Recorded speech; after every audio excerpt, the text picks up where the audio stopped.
For the fourth video on this refactoring, you are gonna observe that in the movie class, we have this method with a switch.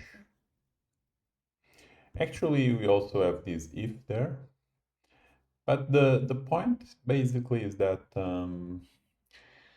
in object orientation, when you have a switch, it means that probably we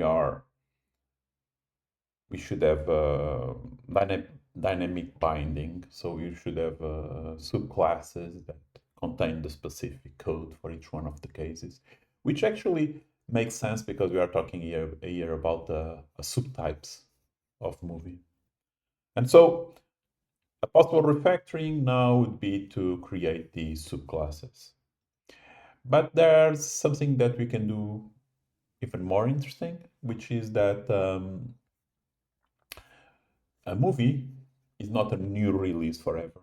So by creating subclasses, then it would be difficult for a movie to move from one subclass to another. So it's better actually to use a strategy in the sense that each one of these movies is associated with an entity, and this entity says what is the type of the movie, and then I can change the entity it is associated with. So to do that, basically, we can start by defining that entity. So what I can do, I can go to domain and create a new Java class, which is, let's call it price. Okay. In this price class should be abstract because I'm gonna define I'm going to define the, the subclasses afterwards. Okay, and it should have abstract method called, so it's public abstract, and it's called int get price code. So the idea is that by having this in the movie, when I create or when I associate a price, what I do is that I don't just do this, have this, but actually I create an instance of the subclass I'm interested in and associated with it. To do that, I need to have a private price. Okay, so now I have a relation between this and price. And when I create the movie, I need already to use this set. So what I'm going to do is, so I'm going to do set price code. Okay, so that at the beginning it has is the particular type of movie. Okay, and now when I want to get the price, I'm not gonna do it here. I'm gonna ask the price code. I'm gonna ask the other entity. So what I'm gonna do is return price dot get price dot get price code. Okay, and now let's create the subclasses of price. Okay, using the IDE, so it's not difficult to use a shortcut to implement a subclass. Let's call these the regular price. Okay, and now, so I have this method, and it should return it should return movie dot regular. Okay, so that's this particular subclass. I return there, and I do the same for, I implement another class which is children price. And now it's movie dot children. And finally, the last subclass is to have to implement is new release price. That's it. And then add, and I have movie dot new release. Good. I don't need to run the tests because basically I didn't change anything. So I just create this subclass. But now I'm gonna do something different. So what I'm gonna do now is that here, when I set the price, let's change this argument, the name, for something that is more meaningful. And instead of this, what I'm gonna do is to have a switch. So switch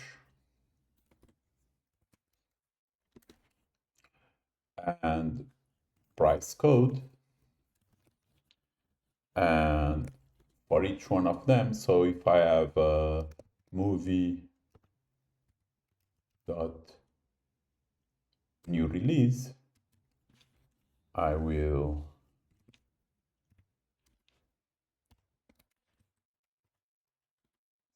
say that it is okay, just to see what is this error.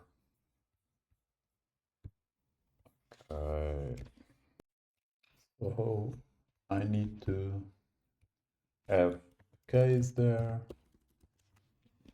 and then I set price, assign to price new release price movie, and I do the other for the other ones, movie dot children price equal to new children price, and case movie regular price new regular price, and default we also got new throw, just in case to be robust, throw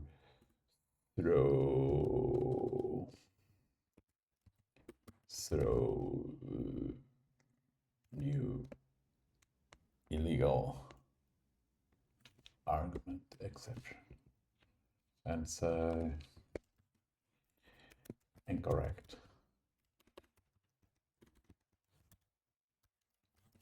price code.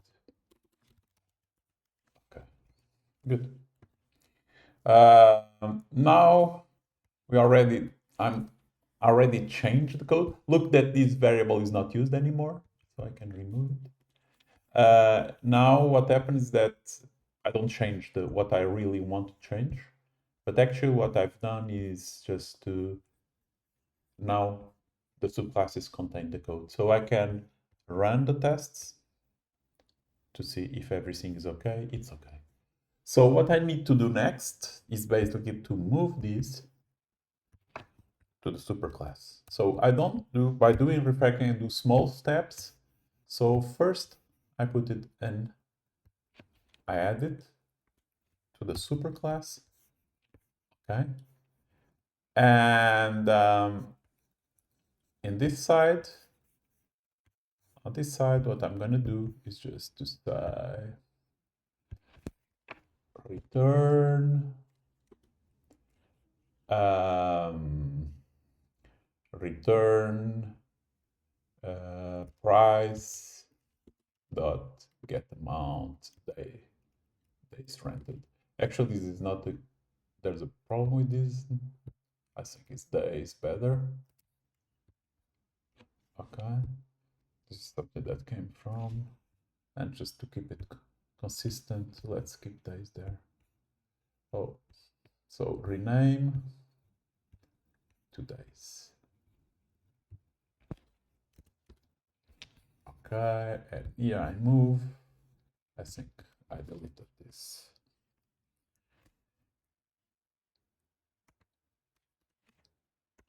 Okay.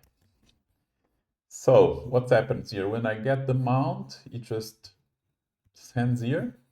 And now, of course, it's gonna talk with interact with this particular subclass, but so the code is in the on the abstract class, but at least by small steps, the code continues to pass. And now is the easiest part. What I'm gonna do, I'm gonna just pick one subclass and I'm gonna redefine this method. So what I'm gonna do in the subclass is basically to go here. So it's the new, and in this case, I just don't need these. So it's the new release. So what I'm gonna do is just to return. Okay.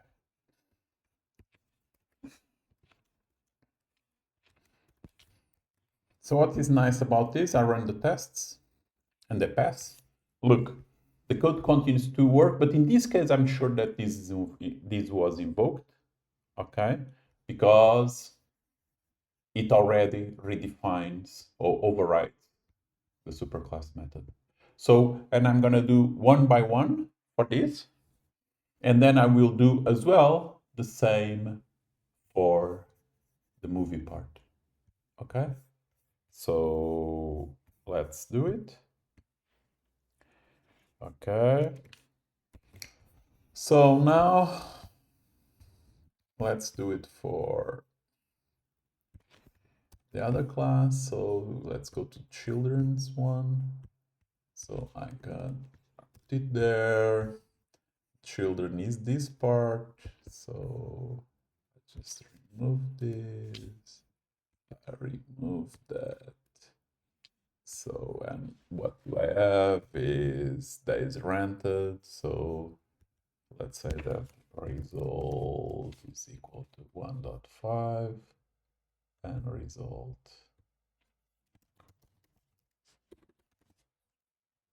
int.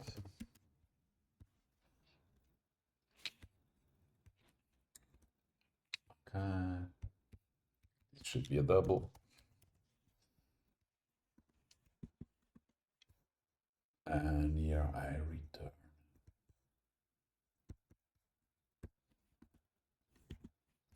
And then I just return result.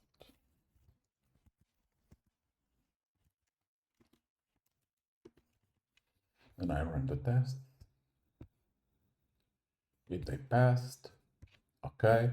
So the one that is left is the regular. So I go for the regular and I repeat it. So regular is this one. So I remove this as well.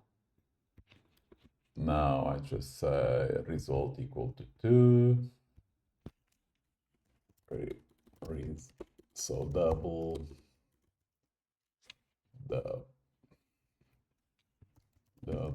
result to 2.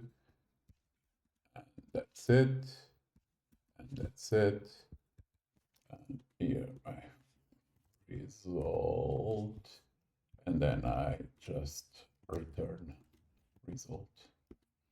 Okay, kind of boring, but that's it.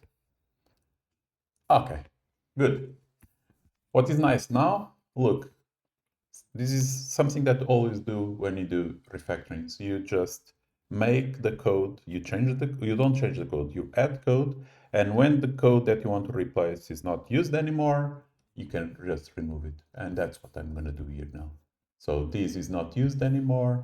I can just come here, remove it, say something like this, and say that is abstract. Okay. And that's it. Look, now I run it. And so my strategy is almost finished. So I need to do the same for this one. So I go to the price. Now I add in the superclass. Here I just do return price dot get frequent points, days rented, days rented. For some reason was day there, which was not nice.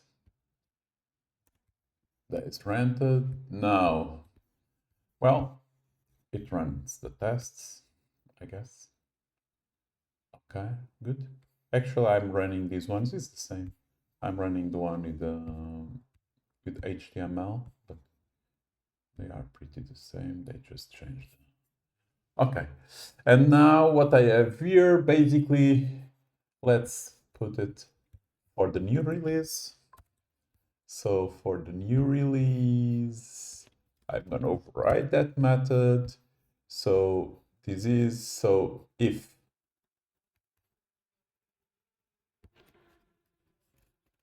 more than 1 day, because it's 2, else is 1, and this basically overrides. And the reason because it overrides because let's keep it like this, so it runs. And look, for the other two, I don't need to redefine the methods because basically the other two always return 1, right? So for children and regular, I just return 1. And that's it. And if I like clean code or nice code, I can change these and have something like return.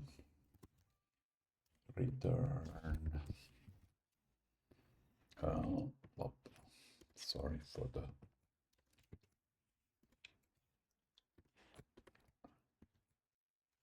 That's it. 2 or oops or 1. And then I can remove this so it's nicer to read, and it's finished. Good. So I finished this refactoring, and this is not the last one. There will be another very short video on performance. And that's it for this one.